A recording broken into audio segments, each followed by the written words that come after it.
Like a lot of people, last year I decided to go lockdown horse shopping. With all of my horses getting a little bit older, I thought it was time to introduce some new blood. So I found Isaac at Bazaar's stud.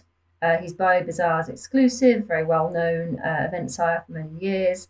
Out of a Take It to the Limit mare, who's a Sol Francais stallion, so he's got a little bit of French breeding in there too. He is bred to event and he looks suspiciously like my other horse Simon. I think I might have a type. So I picked him straight up from the breeders. He'd just been lightly handled, hadn't done much else. He jumped straight on the lorry like a very good boy. And this is him a couple of days in, just getting used to his new surroundings and getting familiar with the lunging pen that he was going to spend the next few days learning about being a riding horse in. So I decided to send him away to be broken in rather than do it myself, because although I broke in lots of young horses when I was working in racing, I think there's two really important things that you need. You need the perfect safe facilities for young horses, and you also need good experienced help on the ground available every day to do a really good job. And those were things that I didn't have to hand here. We've got great arenas at my yard, but what we don't have is a beautiful, safe lunge pen like this one. So you can see Jen is lunging him with two reins here. This is a really helpful way to progress towards long reining and ultimately riding, and being able to take a little bit of contact on both sides of the mouth, even though you can see he's not desperately convinced that he'd like that to happen. Just starts to help get them to the place where they understand the rein aids. My main instruction to Jen when I sent him to her is to take as long as it takes to break him in properly so that he's happy and confident as a riding horse. So in total, this video covers the 6 weeks that he's with Jen, and then the next 4 weeks, which he spends with me at my yard, kind of consolidating the work that he's learned.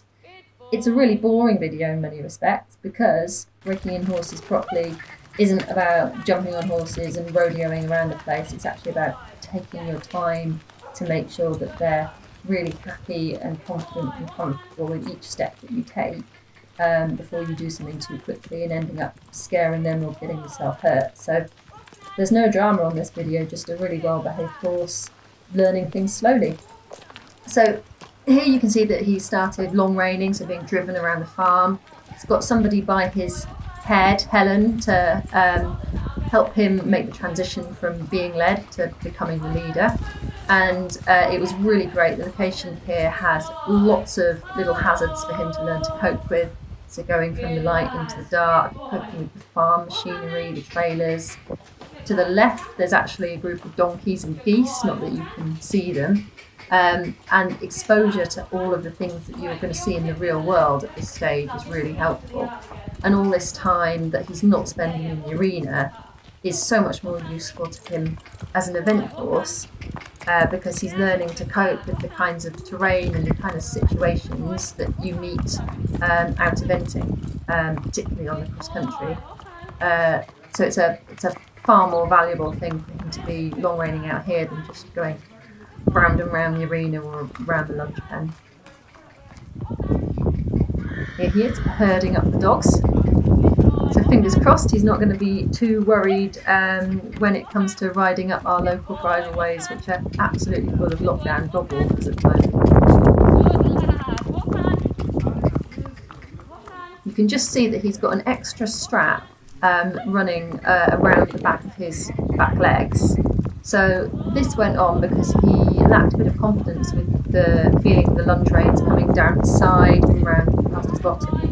But actually, if he started a session wearing the additional rein behind, so he could feel it there from the start, he was much less worried when the long reins got brought down his side and he was driven away. So it just shows there's little things that you can do to help a horse gradually understand what it is that you want and need from them.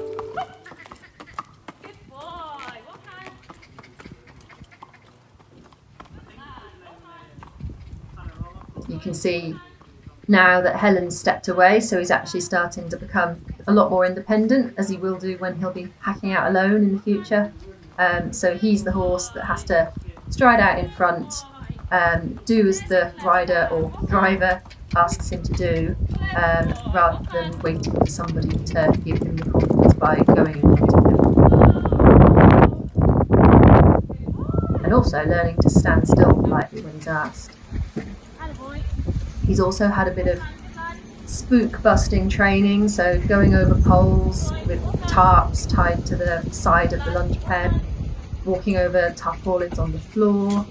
He's decided that's not even interesting. And all of this, again, is going to be so useful for him when he's learning the baby steps of cross country, because it's all about just dealing with what's in front of you, being aware of your proprioception, understanding how to pick up his feet and get over little obstacles, and not hesitating or being worried about doing it.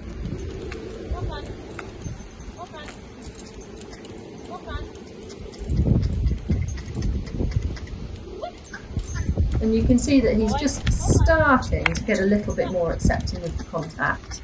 I think he's always going to be inclined to want to be slightly fussy, but he's just starting to seek it more regularly here and accept that that's part of his life now.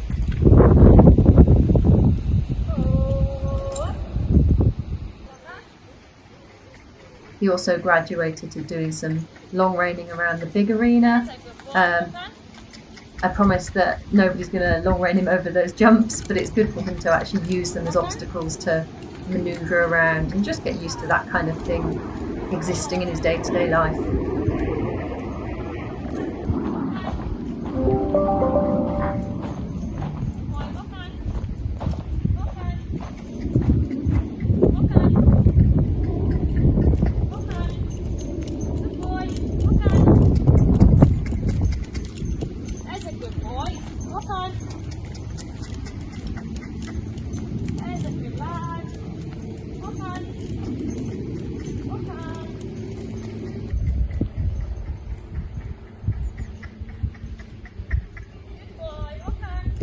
Some really tight little shapes there, so he's really having to focus on understanding where he's being asked to go.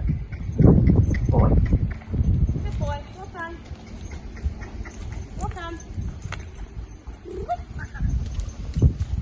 Good lad. Walk on. Back out into the explorations again. So another of the benefits of where he went to the bird commission is that they've got some lovely private tracks around the woodland, which is obviously free of most random hazards, although apparently he was full of pheasants regularly jumping out at him. Although I'm told that he was very good about the bird life in the woods, so hopefully he'll be better than Simon, whose hobby of trying to dump me every time a pigeon flies near him is a little bit difficult to deal with.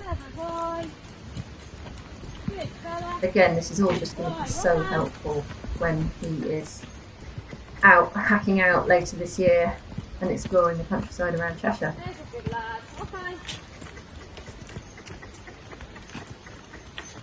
It was also just so nice to be getting sent regular videos of his progress while he was up in North Yorkshire. It was about an hour's drive from us, so although I went up most weeks, it was great to see what he was up to the rest of the time.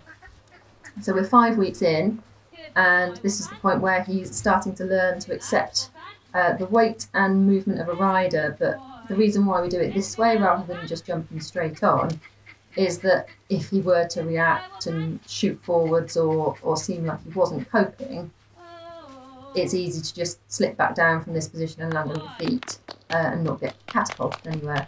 Fortunately, you can see he's actually pretty relaxed about this. From his expression, his ears are pricked, he's not worried about people appearing on his back. Some horses get really bothered when they start to see the height of a rider above them. Obviously, horses have got much different vision to us, and they can see a lot of the space around to the side of them, apart from the blind spot directly behind them. So he'll be able to see that he's got human attached to his side at the moment. He's just got his ear back, thinking about what's happening, but he still looks relaxed and comfortable with what he's being asked to do.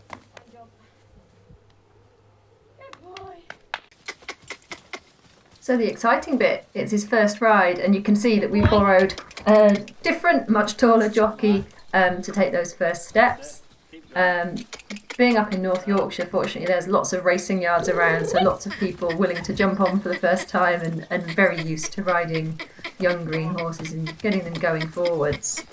I think one thing that I really learned working in racing is that it's no good getting on and just sitting really quietly and letting the horse get tense and worried. Actually, it's really helpful to move around and pat the horse and make some noise and wave your legs around and wave your arms around and get them used to seeing things moving in their peripheral vision that they don't need to react to. This is preparing them for you to be unbalanced sometimes. You know, when something goes wrong when you're riding cross country and you lose a stirrup and you're clinging onto the side, the last thing you need is your horse freaking out because they're not used to you being anything less than perfect. And then you can start to refine the aids later. So as the horse starts to understand what you want, you can start to sharpen them up to the leg aids and get them used to a quieter aid over time. I'd much prefer to be starting from the point where the horse is a little bit too chilled and relaxed with you moving than starting from the point of the horse thinking that every time you breathe or move a muscle they need to jump forwards or do something. So quite quickly he got out of the arena and out into the open space again. Another reason why it was just great to have him away on a nice private farm, because he had the luxury of riding around the field margins knowing that there was nothing much that could bother him. So this is me now. So week 6, I took the drive over the M62 to jump on and have a sit myself. You can see that I have a big audience here of cows looking into the lunging pen. Hopefully he's going to be completely used to all farm animals thanks to his farm stay.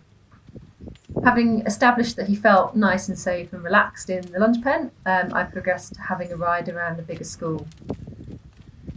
My first reaction was just, I was so happy to feel how relaxed he was. You can really feel when you're sitting on a young horse any tension through their back.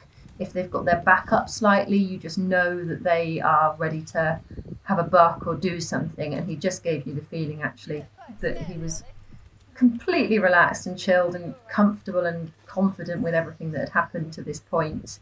He was definitely not bothered by me riding and him, asking him to wander around the school and go places.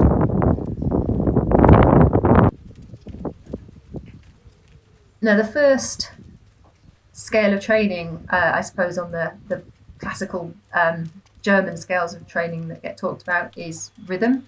So at this point, I'm really not worried about what he is doing with his head. I don't really have much of a contact. I'm just keeping a steady hand and trying to ride him forwards towards it. He doesn't really know what he's doing, but actually what we're trying to do is establish that regular forward rhythm. So although he's quite wobbly and the bend is inconsistent, the most important thing is that trot's regular and going forwards in a good rhythm. So week 7, and he's home. So here he is with Pete, my older semi-retired horse, and he had a bit of an exciting first night when he discovered that there was an in-season mare living next door. But great to see him moving like that. Hopefully we can recreate some of that in the dressage arena one day. So we had a few weeks at home, riding around, getting used to things, going on some little hacks with other horses. And now these are a couple of videos from the last day that I rode him, week 10, where he did his first little series of 3 trotting poles, which you can see he wasn't bothered about at all. He'd started doing a little touch of canter under saddle. He's definitely weak and finds this difficult, but he's really willing, and there's 0 acrobatics with the canter, which is great. And all that work that he did on long reins over poles and hazards means that he's not even slightly worried about doing his first little jump, which you can just see there. Very unexciting. And then we went out into the field. So big open space, lovely lush grass, quite a few horses turned out in little paddocks surrounding us here. And you can see that in terms of the scales of training, the rhythm is improving a little bit, and actually we're just starting to see a little bit more suppleness and the first signs of having a bit more contact and connection.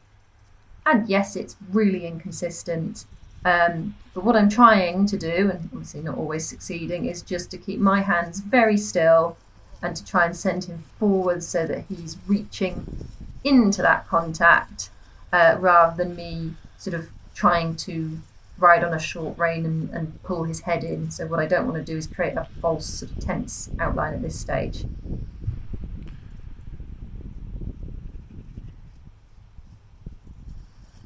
I think here you can just start to see him striding out a little bit more confidently, getting used to what I'm asking him to do.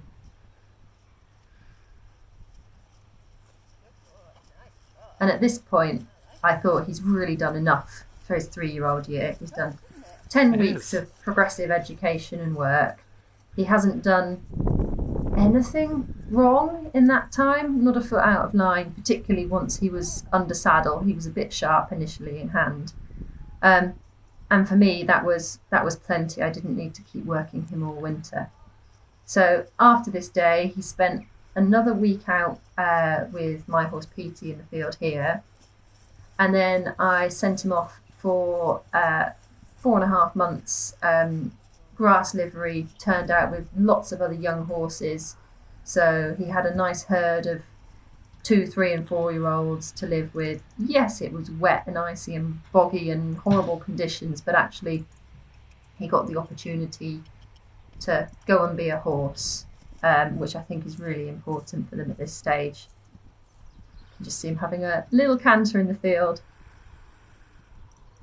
Give it 12 months and hopefully he'll be flying around a cross-country course with me in a light seat, looking far more established. You've just got a couple of photos from one of the last hacks that I had on him, where we had a gorgeous sunset and an extremely scruffy mane that needs tidying up.